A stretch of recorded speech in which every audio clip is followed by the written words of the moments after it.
Hello and welcome to a very special edition of Conversations with T. We have as our special guest the Mayor of Edmonton, Mayor Amarjeet Sohi, and he joins us to take questions. I am T. ADEYEMO, and I'm the publisher of Ladies Corner magazine. With me is Mary Thomas. She's a journalist, friend, sister, and mentor. And thank you so much, Mary, for being here today. Thank you very much, Mayor Sohi, for doing this with us. When you look back at the last 200 somewhat days, what are your greatest accomplishments? What have they been? First of all, thank you, T and Mary, for the opportunity for this interview. One thing I'm really proud of is the work that we started doing from day one, which is to develop anti-racism strategy for the city so that Edmonton can truly be an anti-racist city, which means that everyone should feel that they belong here, that everyone should feel that they are safe in the community, regardless who you are, what you wear, what your ethnicity is, what your sexual orientation is, or whatever the differences might be. Edmonton should be for all of us. So building an Edmonton that is inclusive, welcoming, is something that I have been passionate about, and I am so proud that our council is working together to build that kind of community, along with many other things we have done over the last 210 days, including keeping our taxes low, helping grow our economy by investing in infrastructure projects, keeping our transit affordable, making sure that our recreational facilities remain open and accessible for everyone, and improving accessibility overall for all citizens. So I'm proud of all the work that we have done so far. My question to you is, as the first brown mayor of the city of Edmonton, Yeah. what are the kind of things you think that, you have, of course, you've just spoken about the anti-racism work that you've been doing, which is already reverberating throughout the province. So thanks for the work you're doing. But what are the actual on-the-ground changes that we will see once these policies are in place? So there are three pillars to the anti-racism strategy. One is establishing a community-based independent organization that will lead the anti-racism work. For example, we have Edmonton Arts Council. It was created almost a decade ago, or even longer.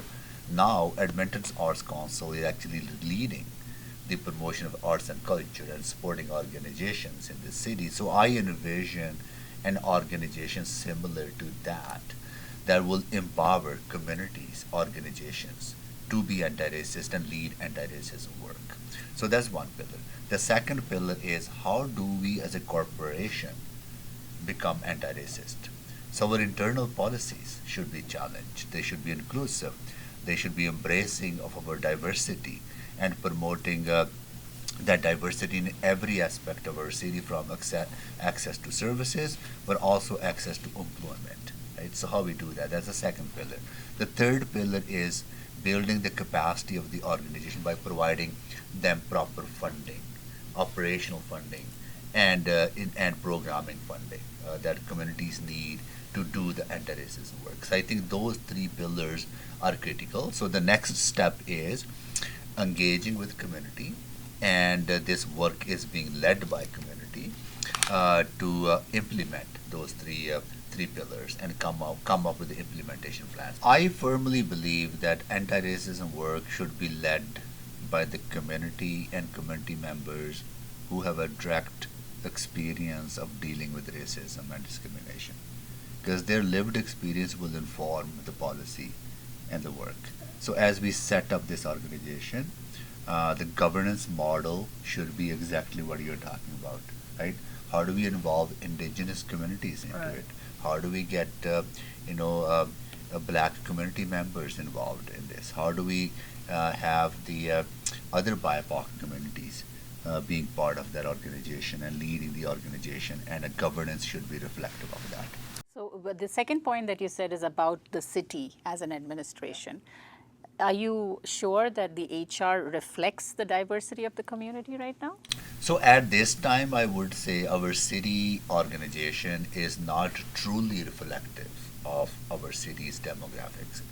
But that's changing, and we will continue to change. It needs to change at every level, not just at the front lines, but also in mid-level, in supervisory level, at management level, and also at the senior level as well, right? So it needs to be reflective of throughout the organizations. But that work is changing. We have some good people who are leading their work.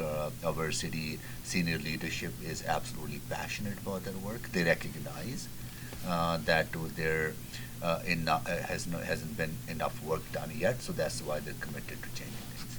That's awesome. Thanks Yeah, a lot. yeah.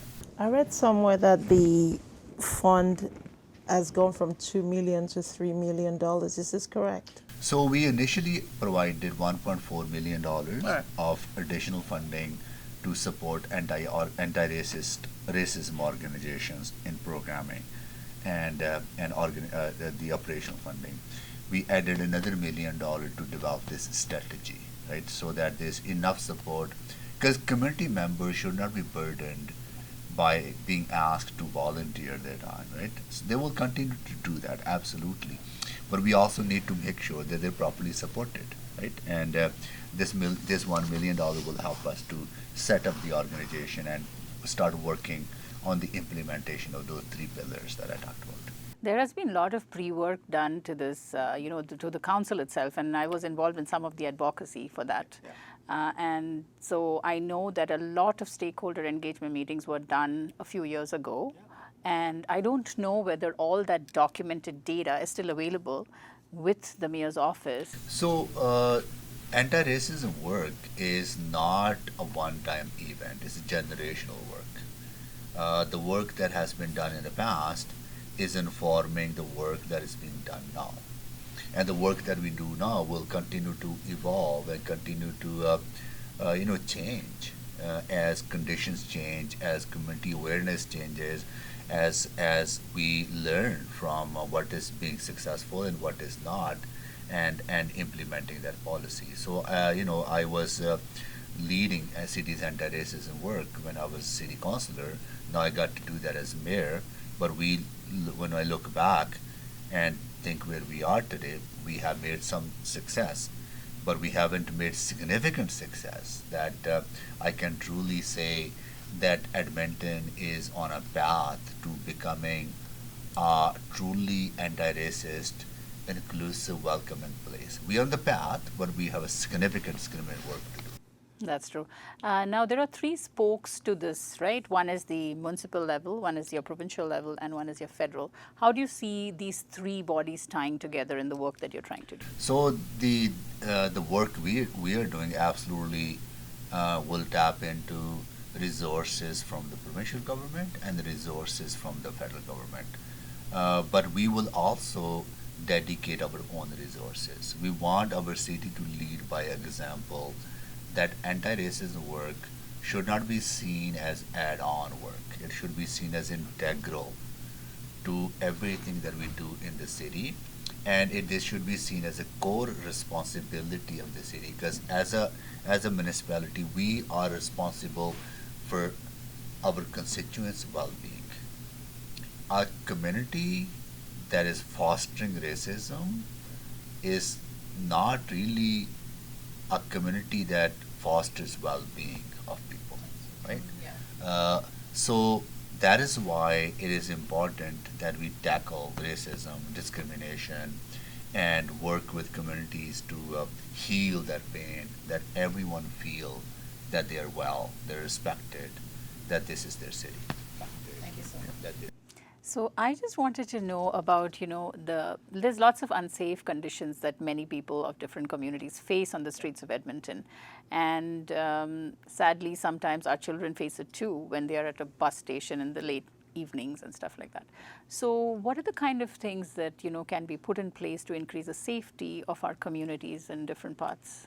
First of all, I think education is a big part of it, making people realize that we're all equal, that this is our city, we all belong here, that we should not be discriminated based on what we wear and who we are, how we look like. That's one. The second one is that there is a lot of pain out there. Our community is really struggling with houselessness, with mental health, with the addictions crisis that leads to disorder. in our downtown that leads to disorder on our LRT stations and transit systems and other public places. And we need to find permanent long-term solutions for that. That's why from day one, I have been focused on tackling those societal issues that we have a community that's safer for everyone. And unfortunately, in some cases, the people who do cause harm to others are also victim of the circumstances that are beyond their control, right? But they do pose harm to other people.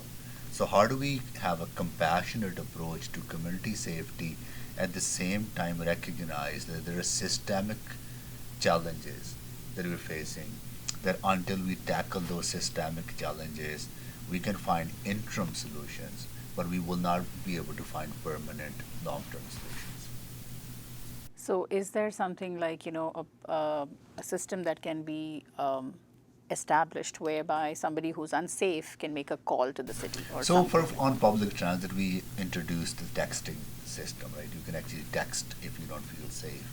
We're also working with, we allocated new resources, close to $4 million additional funding for transit peace officers and EPS, as well as working with the Bent Arrow Indigenous Healing Society by hiring more social workers. So if you have social workers working with police services, so your approach then becomes of intervention, not just enforcement. So if a houseless person or person facing addictions is causing disturbance on the LRT station, they can actually be directed to services and programs instead of being put into a justice system that further victimizes them, right? So I think these are kind of approaches that we are taking. This is really a good approach. I've never seen that before happen in Edmonton. Thank you.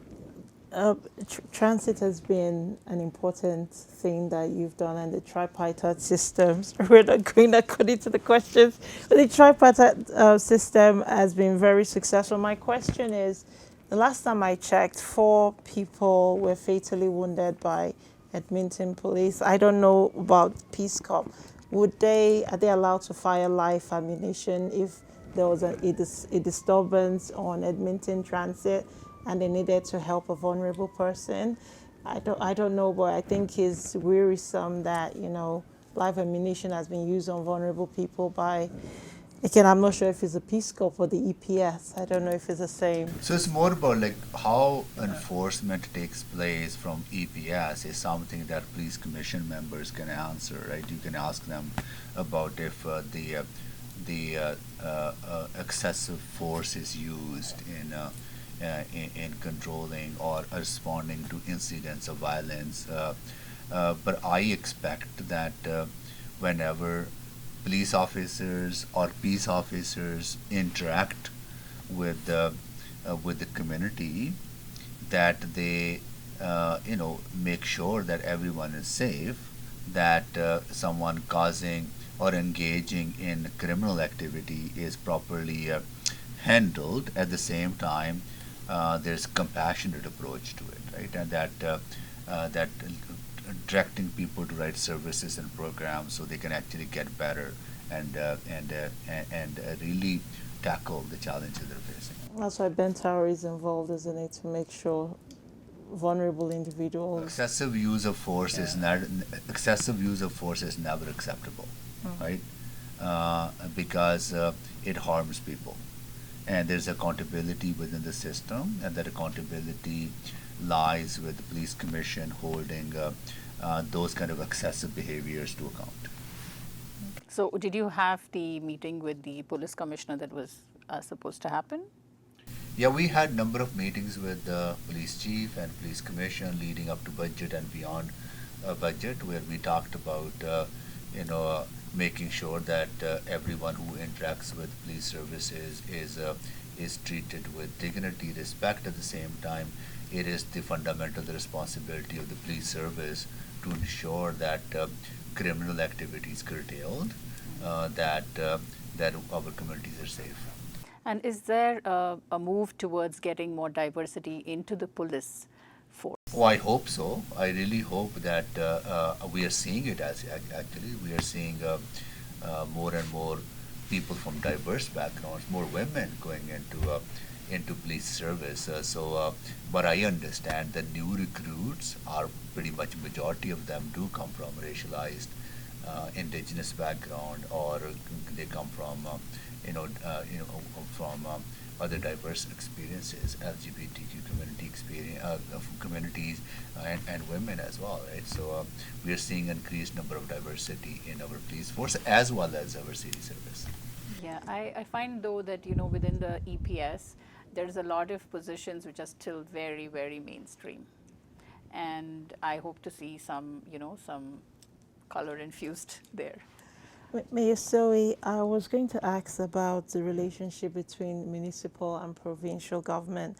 I was in the news yesterday that they are funding your bid to host the World Cup with millions of dollars. Has the relationship gotten better since the budget? So ever since I got elected, I've been working hard to reset our relationship with the provincial government. From time to time, we have different views, and we share those views. But we put forward four bare minimum asks during the budget, and they were not met. But ever since then, we were working with them, and I'm very happy to see that the province is providing us more support for downtown recovery, to fund our public transit system, as well as now committing to fund FIFA. I am really excited about FIFA because we will have the opportunity to showcase Edmonton in 2026 to the world what we have to offer as a community, right? And that's so exciting.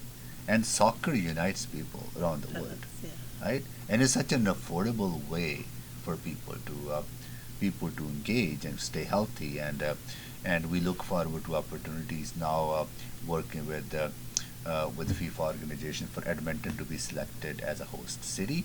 But I'm very happy that the province stepped up. We are stepping up. Federal government is stepping up, and that three-way collaboration, and the community is stepping up as well, right? So. It's really very exciting. No pressure there. Yeah, and we have some time to prepare for it. But I was just thinking about, the economy that is going to be revved up because of this, this influx of people from everywhere. And what I wanted to know is how is the infrastructure going to absorb this whole influx? That's why collaboration from the provincial and federal government is important, because we would have to upgrade number of our facilities, including Commonwealth Stadium. But it's also about economic opportunities, really shaking off this pessimism coming out of pandemic, where people are looking for hope and excitement. And this will generate close to $700 million worth of economic activity in Edmonton, as well as will be a 40-day long festival. Where not only soccer is being played and watched, but also other activities being organized. We want to make sure that our economy continues to grow, that we're creating jobs, we're allowing opportunities for our businesses to grow. And FIFA is one of the things that will allow us to do that, along with investing in infrastructure or making changes on permitting, inspections, and how to make it easy for people to do business in the city. We are looking at the homelessness situation in Edmonton, and you've done a lot of work in that area. So what are the kind of things that we can see going forward? So what we need to end houselessness in our city is absolutely, we need to invest more in supportive housing and permanent housing. At the same time, services that can be provided in those facilities on healthcare, on mental health services, on addictions recovery, or cultural services that will allow people to heal with historical trauma, and all those things are necessary for people to do so. And we also need to make sure that people to have a proper shelter and space to stay at when they're struggling. So having more winter shelters available, both daytime and nighttime, and also summertime. We need day shelters and night shelters. So we need to invest in those. That's why these are provincial responsibility in working with province to ensure that they are stepping up. Mayor, I was just going to ask, when the question of infrastructure came out, we have potholes right now. Yep. What do we do to fix, or what are you doing to fix potholes? So we are before we are 2026? fixing potholes, right?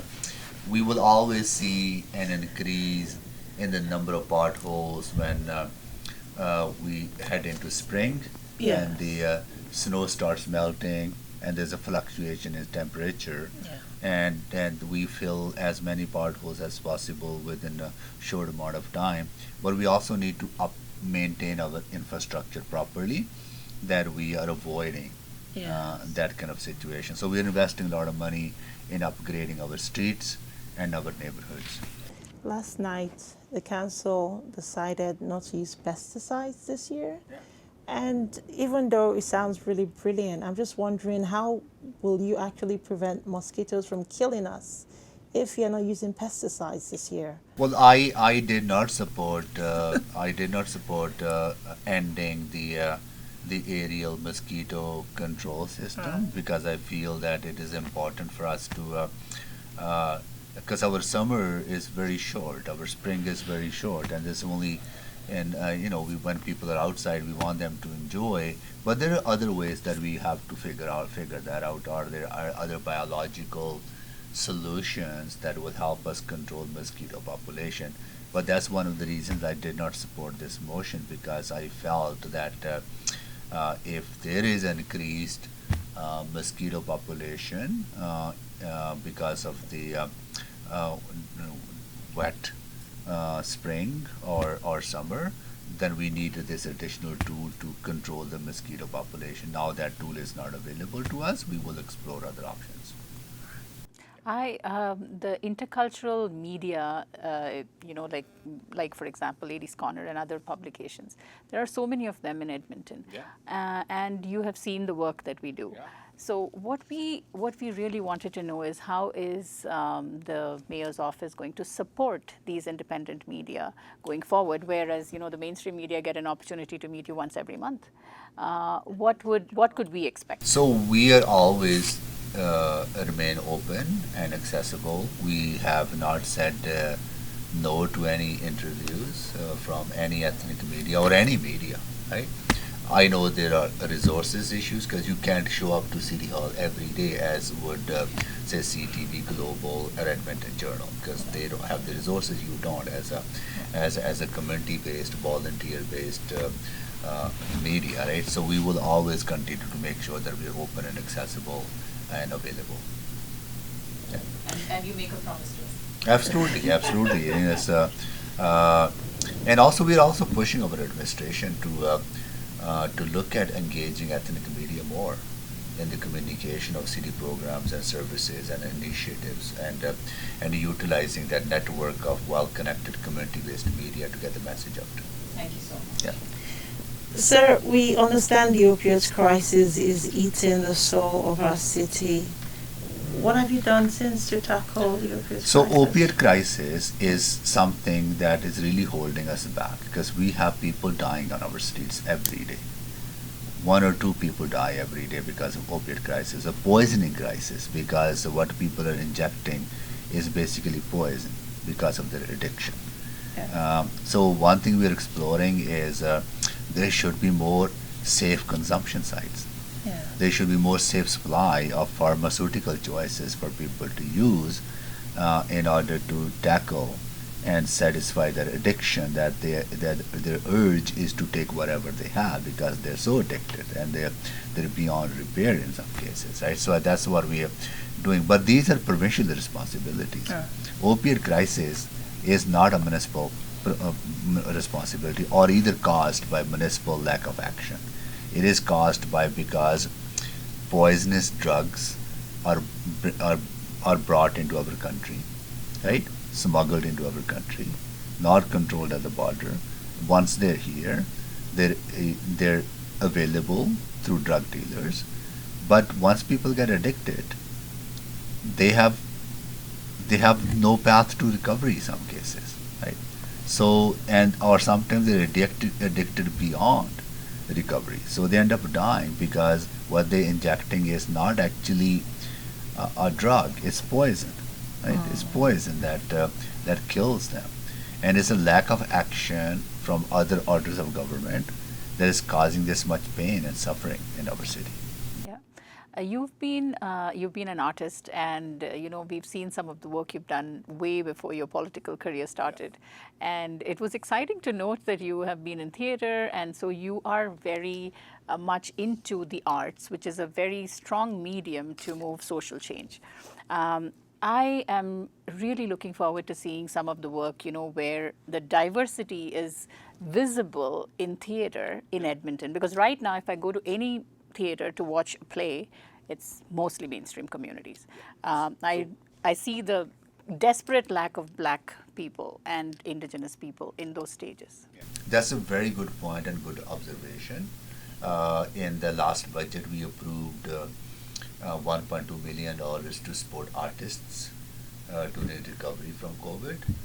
So that money hopefully will make difference. And there's three components to that. One component is actually supporting artists from BIPOC communities, right? So that will help absolutely. But as we move forward in implementing and supporting the 10-year vision for Edmonton Arts Council, we will be posing those questions, like how we can support artists and arts organizations from diverse backgrounds, that they become integral to the arts and cultural and heritage scene of our city. That's hopeful. Thanks so much. Mayor Sohi, last night on the QE2, there was an accident in which two young boys were killed, 16-year-old and a 19-year-old boy. It was a single vehicle collision, and what we drove past a couple of minutes after the accident, but was in the news yesterday and this morning. What we suspect was cannabis, and my question is, how do we prevent 16, 17, 18-year-old kids from getting cannabis? Because it alters their mind, and they get on QE2, and they speed, and then they die. It's sad that we see tragedies like that in our city. And so obviously my heart goes out to the family and the impacted community and members. And there's no excuse for people to be intoxicated and then getting behind the wheels to drive, right? That is absolutely unacceptable. And we have laws to prohibit that and to stop that. I don't know. I don't know the particulars of this tragic incident, but no one should be getting behind the wheels if they're intoxicated. Yeah. My question to you is, you're a father, and how do you celebrate Father's Day? How do I celebrate Father's Day is, being with family, being with my daughter, with my wife, and rest of the family, just coming together to talk about what is important to us as a family, right? Which is love and support for each other, and being there for each other in good times, and being there for each other in hard times, right? And just just enjoying each other's company and being with each other. Mayor Sohi, what top city problems keep you up awake? I would say the biggest concern that keeps me awake at night is how do we recover economically at a time when we're facing so many social issues. I firmly believe that our economic recovery will not be robust and effective and dynamic if we continue to experience houselessness, mental health crisis, addictions crisis in our city, because they're interlinked, right? Somebody who is houseless, they're not only struggling individually, right? They're going through a lot of pain and suffering and trauma, but they do also cause disorder, and they also cause, perception of lack of safety in downtown and other business districts that hinders our economic recovery. So that's the big thing I'm really worried about. You are surely a well-read person, and everybody who is able to come to a certain place in leadership has read a lot of books. Who's your favorite poet? Oh, my favorite poet is, I don't know if you know him, but he's no longer alive. His name is or was is Avatar Singh Pash. Okay. It's a Right. Punjabi poet. The Punjabi poet, and you should actually pick up his poetry. It's been translated into a number of other languages, including English. Very humble person, came from a farming family like I did, and rose to prominence because of his connection and his poetry and the power of his words, and connecting those words to social justice and their desire for change, right? So you absolutely should pick it up. My final question is, what do you do for your mental health, sir? I try to exercise, Okay. right, if I can. Go to the gym or you swim? Yeah, I don't. I just walk, or maybe go for a jog. But I would say my mental health is absolutely connected to the well-being of my family, right? So my family is well, I'm well, right? So, and they keep me well as well, right? So yeah. All the things that we've spoken to you today make us feel very hopeful about your tenure as a mayor of Edmonton. And is there something that we might have not been able to ask you, but you really want to talk to your audience? So, my success is not my individual success. We will only succeed if our entire council succeeds, right? And we will only succeed as a council if we deliver on the expectations of Edmontonians. Edmontonians want us to build a strong economy with well-paying middle-class jobs, where businesses can thrive, where we can actually have the ability to set up a business, grow that business, or if you have an idea, turn that idea into a tangible thing for you to be successful. We will not be successful if we are unable to tackle societal issues of houselessness, mental health addictions, or climate change, and turn that climate change a challenge into opportunities for jobs, green economy, and opportunities. At the same time, making sure Edmonton is for all of us, that we're building an equitable, fair, and just society in a way that everyone is able to thrive. But that is a success that Edmontonians will measure at the end of our term. Thank you so much for your You're time. welcome. Mayor Sohi, thank you so very much Well, for thank you so spending much for having time. me.